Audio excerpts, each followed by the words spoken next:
আপনি দেখছেন news now, আমরা জানি কোনটা খবর।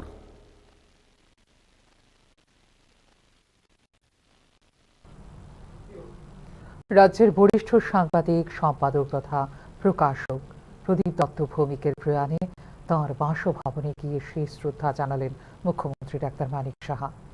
অত্যন্ত অমায়িক ব্যক্তি ছিলেন প্রদীপ দত্ত ভৌমিক।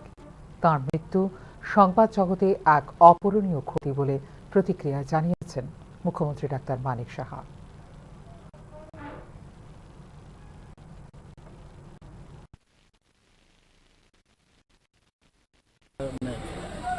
অর্থোপেডিক্যালি আমার সমস্যা হচ্ছে, তাই আমি বলেছিলাম ওই জায়গায় দেখাবো, কিন্তু পরবর্তী দেখালো যে শ্বাসকষ্ট হচ্ছিল, ওই দেখা থেকে ডায়াগনোসিসটা হলো।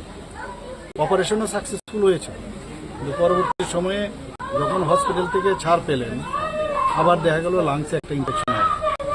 আরেকটা হসপিটালে ভর্তি হলো, সেখান থেকেও আবার এইমসে নিয়ে যাওয়ার সমস্যা। আমাকে যখন জানালো, আবার আমি এইমসে নিয়ে যাওয়ার ব্যবস্থা করলাম, এবং ডাক্তারবাবুরা প্রচণ্ড পরিশ্রম করেছে, কিন্তু শেষ রক্ষা হয়নি। আমরা একজন ভালো বন্ধু এবং একজন ভালো সাংবাদিক, একজন ভালো বার্তা সম্পাদক দৈনিক সংবাদের আমরা ত্রিপুরার জন্য একটা বিরাট লস হয়ে গেল। প্রায় আমার সমবয়সী, আমরা কলেজেও আমরা একসময় একসাথেই পড়াশোনা করি।